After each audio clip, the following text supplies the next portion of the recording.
മന്ത്രിസഭാ വിഭജനത്തിൽ മുന്നണിക്ക് പുറത്തുനിന്നുള്ളവർ അഭിപ്രായം പറയേണ്ടെന്ന് മുസ്ലിം ലീഗ് മലപ്പുറം ജില്ലാ general secretary P Abdul Hameed media വണിനോട്.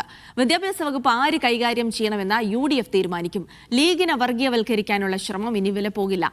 സമ്മർദ്ദം ചെലുത്തി എന്തെങ്കിലും നേടിയെടുക്കാനാണ് ഇവർ ശ്രമിക്കുന്നതെങ്കിൽ അത് നടക്കില്ലെന്നും പി അബ്ദുൽ ഹമീദ് പറഞ്ഞു.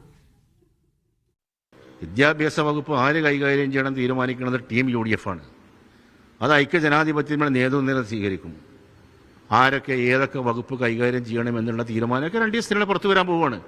ഇന്ന വകുപ്പ് ഇന്നാളെ കൊടുക്കുന്നത് പുറത്തുനിന്ന് ആൾക്കാരെ തീരുമാനിക്കണം. ഈ മുന്നണി അധികാരത്തിൽ വരുന്നതിന് വേണ്ടി ഒരു ചെറിയ സംഭാവന പോലും അർപ്പിക്കാത്ത ആൾക്കാർ ഇപ്പോൾ അഭിപ്രായം പറയാണ് ഇന്നാളെ വിദ്യാഭ്യാസ മന്ത്രിയാവണം, ഇന്നാളെ ആഭ്യന്തരമന്ത്രിയാവണം, സതീശനെ പറ്റില്ല, മറ്റയാളെ പറ്റില്ല എന്ന് പറഞ്ഞ് നടക്കുന്നത്. അതിൽ ജനങ്ങൾ വളരെ പുച്ഛിച്ച് തള്ളുക. അതൊക്കെ അന്ധമായ മുസ്ലിം ലീഗ് വിരോധം, മുസ്ലിം ലീഗിന് പൊതുസമൂഹത്തിൻ്റെ ഇടയിലുള്ള സ്വീകാര്യത, മുസ്ലിം ലീഗിൻ്റെ വർദ്ധിത ജനസ്വാധീനം, അത് ഇവരുടെ കണ്ണിലാകെ തിമിരം ബാധിച്ച് കിടക്കും. ആകെ അന്തം വിട്ട് നിൽക്കുകയാണ് അവർ.